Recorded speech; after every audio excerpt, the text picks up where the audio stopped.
And now I'd like to introduce Shana Shah with another story of survival. Shana grew up in Hammondsport, New Jersey. She attended the Richard Stockton College of New Jersey, now Stockton University, where she majored in speech and language pathology and earned a minor degree in Holocaust and Genocide Studies. Shana's continuing education took place at Towson University in Maryland, where she earned a master's degree in speech and language pathology.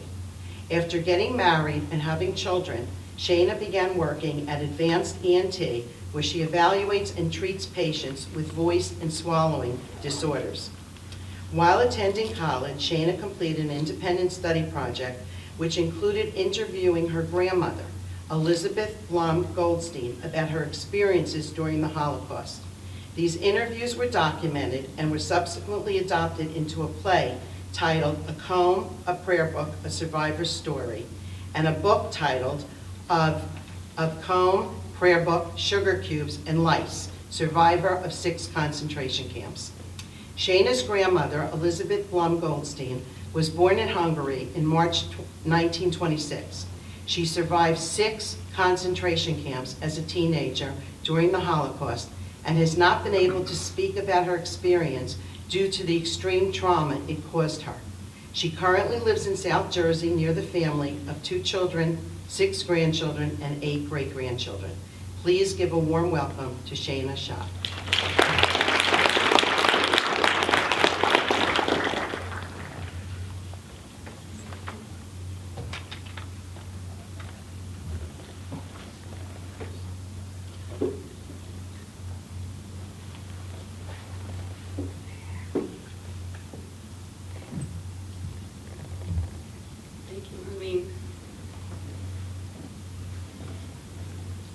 Just like to say some of what I will share may be difficult for young ears, so just be aware.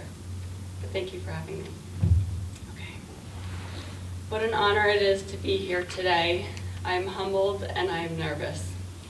Thank you for all that you have sacrificed for our country. Thank you for allowing me to come speak on my grandmother's behalf. She would be here with me if she could, and she regrets that she does not have the strength to speak about her experiences during the Holocaust. The reality of her past is too horrific for her to talk about, so she doesn't. She has always felt a sense of responsibility to share her experiences so others could learn from them, yet she was tormented by the inability to do so. When I was in college in 2004, I asked my grandma if I could interview her for an independent study project. For me, she doesn't say no. I had absolutely no idea of the trauma she would experience as she tried to share those memories with me. After each interview, she was out of commission for the rest of the day, sometimes days.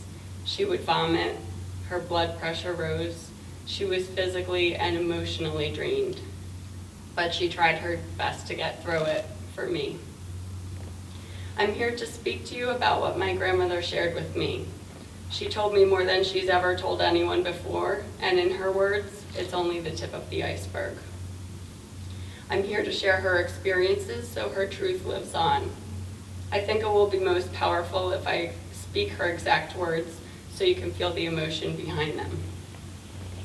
I was born on March 19th, 1926 in a small town called Kishar in Hungary. It was a normal life. We were a big family with 8 children. I had an older brother, Sándor. I was the second child, the oldest girl. I had 5 brothers and 2 sisters, Miklos, Ivolya, David, Miriam, Zoltan, and Samuel. I helped raise the children, prepare meals. My father, Martin, was often busy with the general store that we owned. We had orchards, fruit trees, wheat. My father was a wonderful man. The atmosphere was serious for as long as I could remember. We went to school until we were not allowed to anymore. When I was about 9 or 10 years old, we noticed that bad things were happening. The grown-ups heard rumors. I used to ask my father, what if the rumors are true? What will become of us? My father was very tall and very calm. He would put his hand on my head and say, don't worry about anything. Nothing's going to happen to us. We're good citizens, we've done nothing wrong. That made me feel good until I heard the rumors again, which never took long. In March 1944, someone came to the door and said that Hitler just came into Hungary. It was as if the strength went out of everybody. I remember watching the faces, and I knew that something was really bad, and it really was. They made us wear a yellow star so we could stand out in the crowd. After about 2 or 3 weeks, they began gathering all the Jewish people from Hungary. I asked my father if he could talk to his friends, the mayor, anyone with a position to help. He said they don't want to talk to me. They were probably afraid they would get in trouble. And so there was no one to turn to, no government to turn to, no single person to turn to. In April 1944, we were ordered from our home. Hungarian policemen were appointed to remove us. They put us on a horse and buggy to take us to a ghetto in Matizalka. I knew we were in trouble, and again I questioned my father.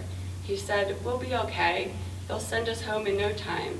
You know, they're probably going to question you a little bit, and then we'll go home." I wanted to believe it. I remember we had a little dog, and the dog was running after us as he pulled away from our house because he was a part of our family. He was running, and then one of the officers shot him. They took us to a part of the city that was barricaded. People arrived from all over. We had a room in an attic with 4 other families. There was no privacy. I think they had a soup kitchen every once in a while. We had brought some food. We had sugar cubes and some bread. Nobody knew what was going on. We were thinking this is just temporary, and then we're going to go back and pick up our lives again, which never happened. We stayed here for about 4 to 6 weeks without knowing what our future was. We were taken on foot to a train station, but it was not a train for people. They were wagons used to transport cows and horses. There were no windows, there were slits for air. It took hours when the soldiers ordered people onto the wagons. We saw people, Jewish people, on stretchers who had been pulled out of hospitals. German soldiers were walking around with German shepherds.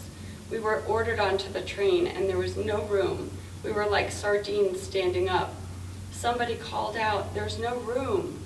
The soldier ordered the German shepherd to jump in at us. Of course, we all backed up, and he said, "You see, you have room." Then he shoved a few chairs in with dying people on them. There was an open pail in the corner, and they said, "This is your toilet." When the doors closed on that train, I again asked my father, "What's happening? What's going to become of us?" And I still see his face. He said to me, "I don't know anymore." And that's when I lost all my hopes, all my everything that kept me going, that stays with me. We traveled for about 3 days and nights. We never got off that train. The door was never opened. I had some sugar cubes in my pocket. There was no water, nothing. It was very hot. I remember horrible sounds. People were losing their minds. We arrived and we didn't know where. We were ordered off the wagon and they said, "Just keep moving." Then I saw the wrought iron sign, "Arbeit macht frei," work makes free. Music was playing, I guess to cover up the sadness of what was going on. As we were walking, we passed a woman lying on her back, crying, screaming, moaning. We recognized her from the next town over from ours. We knew her family. She was the wife of our rabbi. She had 4 little children all around her. She was lying on the ground giving birth. She was begging for help, asking everybody, and we were ordered, "Schnell, schnell, quickly, quickly." Nobody could help her. And then I heard a shot. They let her give birth right on the street, and then they shot her. Many years later, when I was living in America, I met up with the rabbi I had known from Hungary. He asked if I knew if his wife had survived or what had happened to her. I told him I didn't know anything. I didn't have the heart to tell him what happened. After we passed the rabbi's wife in Auschwitz, we walked for quite a while and then came up to these long tables where the Germans were sitting. Here they registered us. I held hands with my younger sister who was 13 years old. After they registered us, they made us go in different directions. My mother was ordered to the right. She had 4 children with her. Later, I learned she was sent to the gas chamber with the younger children right then and there. She was 44 years old. That was the end of them, but I didn't know it at the time. My father, my older brother, and my younger brother were sent to walk straight. I remember that I took some sugar cubes out of my pocket and I ran to my father and put them into his pocket. That was the last time I ever saw them. I was ordered to the left with my younger sister, Evolia. We came to a big warehouse and we were shaved. We were humiliated. I remember my sister, who was so young, she was so frightened. I assured her that we would be okay, not to be afraid. They gave us a gray cotton dress and a pair of wooden shoes, clogs. We had to leave everything of our own in that warehouse. Finally, they ordered us into barracks. My sister was so frightened. I was too, but I couldn't show it to her. I tried to be strong. People were screaming, going crazy because we were locked in this big room. No food was given to us, no water. We spent the night in this place sitting on a dirt floor. The next day, we were ordered on trains packed tightly with people. We were taken to Plaszow, a town near Krakow. We were in Plaszow from June until September 1944. There was barbed wire all around. We were counted and then sent into some barracks with bunk-like beds. No mattress, no blanket, just a layer of wood for a bed. I was completely exhausted, but I was always looking after my sister. The next day, we had to get up early. I think they gave us some black coffee in the morning and maybe a piece of bread, and we had to stand in line for hours to be counted. Then they ordered us to work. In the camp where we were, there was a lager commandant. The camp commander lived in a big white house. We were ordered to build him a swimming pool. We had to carry these huge rocks and water and cement on our shoulders. This was every day. The lager commandant would sit on his porch-like patio with buckets of stones, and he'd aim them at us as we walked by. We got hit lots of times. There was a German soldier with a whip at the end of the road, and if we didn't carry big enough rocks, then we got it from him. The work was so unbearable. It was so hot. The month was June. We had no water. We would come back to our place at night, and then we had to stand in line to be counted. One day, they announced that if one person was missing, every fifth person would be shot. And of course, I was horrified because I was afraid I would see my sister shot because someone was missing. Those fears were indescribable. A lot of people died there. I remember having the feeling that maybe sometime, maybe tomorrow I would be one of those people. I wouldn't have to do this anymore. It would all end. I was there until the beginning of September 1944. The camp commander who was stoning us, I saw him many times from the barracks, beat up men. He would come up, usually riding his white horse, and would get off the horse and kick the person until he died. I saw him order some men to lie on their stomachs on the dirt floor and walk on their elbows. They had to drag themselves along on their elbows. I saw him beating, punching, until the person just went limp. He was a cruel, cruel man. I was getting thinner and thinner. I didn't have much strength, but I played strong for my sister. I forever told her that we must stay alive. We must stay well because everyone would be home but us if we didn't hang on. Somehow I felt a certain stubbornness. I wouldn't let them destroy me. Then in September 1944, they made us get on trains, again with miserable accommodations, and they took us back to Auschwitz. I must have been there for only a day or two when they ordered us out of the barracks and tattooed our arms. B737. Then, when we got back to the barracks, they ordered us back because they had made a mistake. A half hour had gone by and they had to redo it. So we went back, and on that painful area, they crossed out the B and added A20, A20737. My arm was so swollen and painful, this was down to the bone. It was a horrible experience, but by then, it was just another part of everything. I knew we were in trouble, and I remember feeling like a zombie. I couldn't function anymore from the hunger and tiredness. They gave us some fluid concoction called soup, and on top of that little bowl were worms swimming all over. But we were so hungry by that point that we just closed our eyes so we didn't see what we were eating. At least we were eating something. We had no underwear. We just had that one single dress. Every morning we had to stand in line to be counted naked. They made us stand on the street with our dress and our shoes in our hand so we could be counted. It took hours. This was done every day by SS soldiers, German soldiers.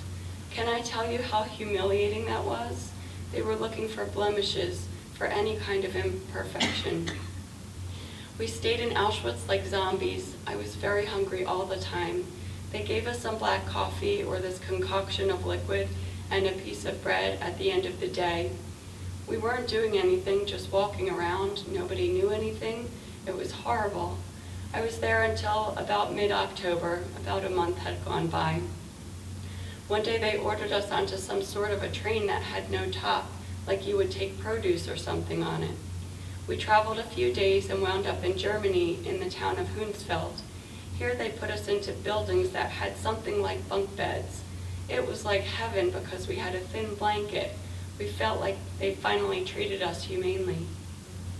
They assigned us to work in an ammunition factory for Germans. I was ordered to make bullets in this factory. My sister worked the night shift and I worked the day shift. We were exhausted. They woke us up very early in the morning. We had to stand in line to be counted. After hours of standing in line, we had to walk to work. I knew the ammunition would be used against people whom I didn't want to hurt, so I sabotaged the work. I didn't make them the way I was supposed to. Most of the time I got away with doing this, but I also got caught. I got so beat up that I lost hearing for a long time. I was beaten in the face by a female German soldier. We were at Hunsfeld from October 1944 until the middle of January 1945. It was cold, snowing, windy. We had only that one cotton dress. One night we heard a tremendous noise outside, then we saw light. Floaters were in the air. They lit up the whole place because we were being discovered. They bombed the factory. You can imagine how I felt. My sister was in that factory, and we heard the bombs falling all over. It was horrendous. But the people inside were taken to a shelter with the Germans, so she survived. The next day we were told we had to leave because we were being discovered. It was mid-January 1945. We couldn't take anything. Some people wrapped the blanket under their dress. They were beaten and had to drop it.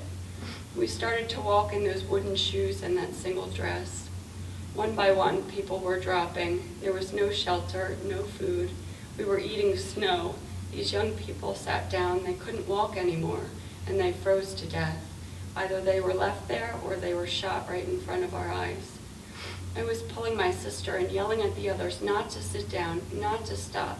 I said, "You must help me. We have to stay together."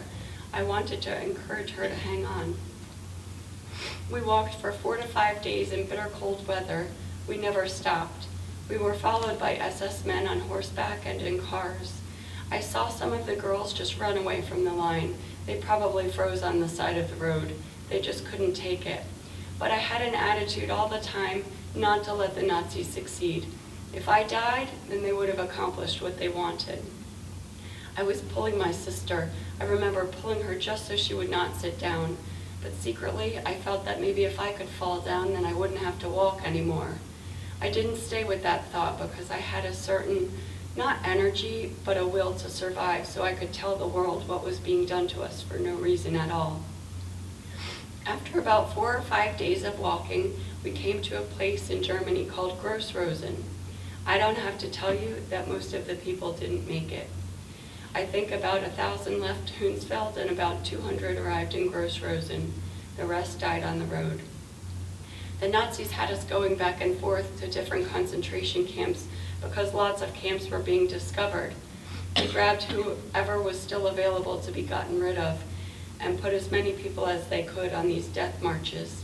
It was meant for torture and to end it for us. We stayed at Grossrosen for maybe about 2 days. They gave us some black coffee or some hot liquid to drink, and it was like heaven. It gives me such a pain. I try not to think of these things in order to go on. I can't even describe the agony, the pain, the exposure to weather, the elements, and how horrible that was. As far as hunger goes, I suffered. My stomach was just shrinking. I was in pain for food. But somehow, after a long while, I got used to not eating. I just got weak. But water, I never got used to not having. It was absent all the time. I'm trying to describe to you how bad it was. It's so difficult for me to talk about all this. I never really have, but I feel that I must do it because there are books written that deny the Holocaust ever happened. From Gross-Rosen, after a couple days, the Germans packed us tightly into transport wagons. The journey took several days. We went through towns and farms. I remember some farmers threw vegetables at us. We grabbed them. We even shared. After several days, they brought us to an overnight stop called Madhausen. That was a men's camp, and I saw men like zombies walking around aimlessly. Nobody was normal. Everybody was in another state. We weren't functioning human beings. We stayed overnight. They were trying to elude the Allies so they wouldn't know where we were. The next day, we were packed into the same transportation cars, and again we began traveling, I think for about 13 days.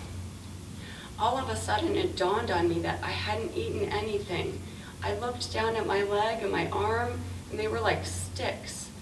After about 13 days, they brought us to the most horrible camp called Bergen-Belsen in Germany. I couldn't believe what I was seeing. There was nothing to lie on, just a bare floor. There was no blanket, there was no bed, there was no mattress, there was nothing. Here, they didn't have to count us anymore. There was no water. I remember some people couldn't manage anymore without water. They drank their own urine out of a bowl. If it rained, we tried to drink whatever the ground didn't soak up. By that time, my sister was very weak. I used to go outside to see what was happening. There were dead people all over. They were just lying on the ground, and then the bodies were piled up like a farmer piles up what he harvests. The bodies were just thrown on top of each other. It was a mountain of bodies spread out every which way. There was an arm here, a leg there, a head somewhere else. This was so devastating to see that after a while, I didn't want to go outside anymore. My sister was very sick. She had diarrhea. They had some sort of a trench that they dug nearby if we wanted to relieve ourselves. People just kind of squatted and aimed for the hole. There was no sanitation whatsoever to wash our hands or anything. A lot of people died from typhus. I was there for about 3 months, from the end of January until April 19th, 1945, just diminishing and disappearing. My legs looked even thinner. There was just bone. My arms were just bones. And then I couldn't walk. My knees wouldn't hold me up anymore. If I fell, I would have no way of getting up. My sister was very weak and she became very quiet. I kept telling her to hang on because we would be okay and we would have to go home. It was always the same story to try to keep her alive. Every day I saw the Germans come into the barracks, and whoever was not moving, they grabbed either by the hair or an arm or a leg, and they pulled them outside and threw them into the pile. One day I started to break out all over my body. It was like scabs, like wounds breaking out all over my body and in my hair. And in that flesh, that infected flesh, were living lice. They were everywhere, in our clothes, on the dresses we wore, in the seams. We were covered wherever we looked. They were a whitish color, lice by the millions. They were in my head, living in those infections. And the infections started to get in my mouth. I couldn't open my mouth anymore. I couldn't lift my arm. And one day, even though I couldn't hear well, I heard that something was going on outside. I crawled outside and looked up, and the sky was covered with airplanes, hundreds of airplanes circling us. They came low and it was very noisy. Somehow I felt that we were being discovered. So I crawled back in the barrack and I took my sister, and somehow I pulled her real close to me. I was holding her in my arms. She couldn't hold her head up anymore. It just fell on her chest. It just hung down, but she was alive. I said to her, "Listen, Evie, there are airplanes out there. We're being discovered. In no time we'll be taken home to our families. Just don't get down. Stay strong and concentrate on that."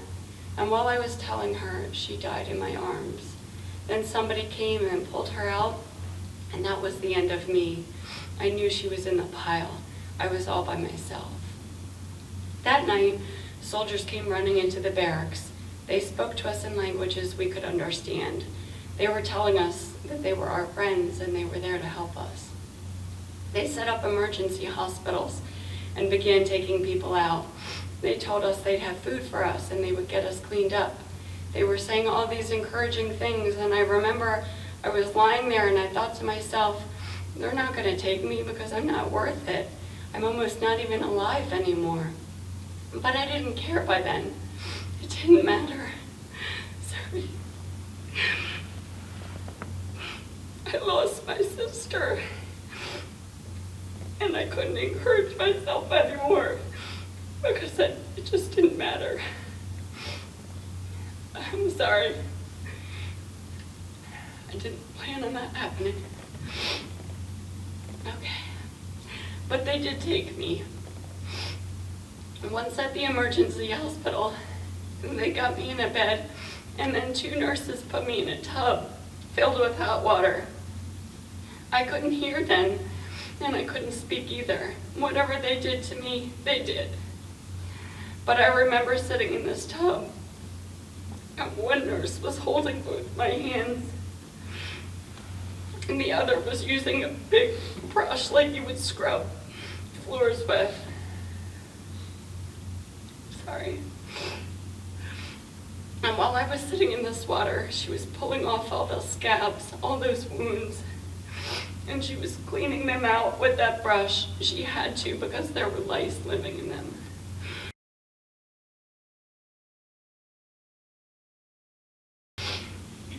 Okay. Where was I? She tried to soothe me, but she was also crying. And then, after that torture was over, they put me in bed and covered me with a yellow medicine. I was in the hospital until the beginning of July, 1945. I remember having nightmares, seeing my family, talking to my father, my brother. I must have had a very high fever. I was always cold, bitter cold. It didn't matter what they covered me with. I was just so cold. My spirit was gone. I couldn't handle it anymore. Then someone came. A doctor was telling me that we needed special care that they could not give us there. Europe was war-torn. He said we would go to either Switzerland or Sweden so we could get proper care to recover. We were taken to a city named Kalmar in Sweden in July 1945. I cannot tell you how the Swedish people were concerned and kind and tireless. The nurses would feed me even if I didn't want to eat. By now, I weighed 54 pounds. I was 19 years old. I was a bag of bones.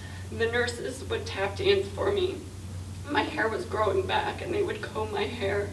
They would soothe me and do anything to make me feel better. They were very kind. I had to stay in the hospital for a whole year. They taught me how to walk again. After a year, I was put into a convalescent home. By then, we were encouraged to write to an organization, the Hebrew Immigrant Aid Society, HIAS, to look for any siblings or anyone left in our family that may have survived. I wrote to the HIAS to look for my siblings. They wrote back after several months saying that I had a brother. This was known from the bookkeeping of the Germans. When I got the telegram, I was hysterical. They had to sit on me. I was just going nuts. Somehow I found out which brother survived. Miklos. I was elated. After the convalescent home, I joined a group of girls in Jönköping, Sweden. We went to work. I was taught how to use a sewing machine. I was able to correspond with my brother who went back to Hungary. One time, my brother wrote me a letter and sent me an address. He said that the people at that address were related to us. It was my father's aunt. He said that if I wanted to write to them, it would be okay, so I did. I was hoping that maybe they would answer me, and they did. My father's aunt gave my letter to her daughter, and she sent me 2 single American dollars in the letter. I felt so rich. I wrote to them again, thanking them for the money, and then a second letter came. She asked me if I would like to come to America. You can imagine how I felt. You can imagine my feelings, my hopes, and my dreams, that maybe, just maybe, it would come true. I wrote back and I told them how grateful I would be if only they could just help me come there. I arrived in America on June 14, 1948. Coming to America was a dream, an unbelievable dream. My grandmother's journey and struggles continued in America. It took 32 years for her to be able to be reunited with her brother. It took 4 interviews for her to be able to share all of this information with me. It's shocking to me that according to her, it's just the tip of the iceberg. On March 19, 2022, my grandma turned 96 years old. She still lives in her home about 15 minutes away from where I live. I talk to her almost every day. She says thank you for listening and for caring. Thank you so much for allowing me to speak with you. I'm happy to answer any questions if you have any. Thank you for your time and for caring for what you do for our country. And I'm sorry I'm such a mess.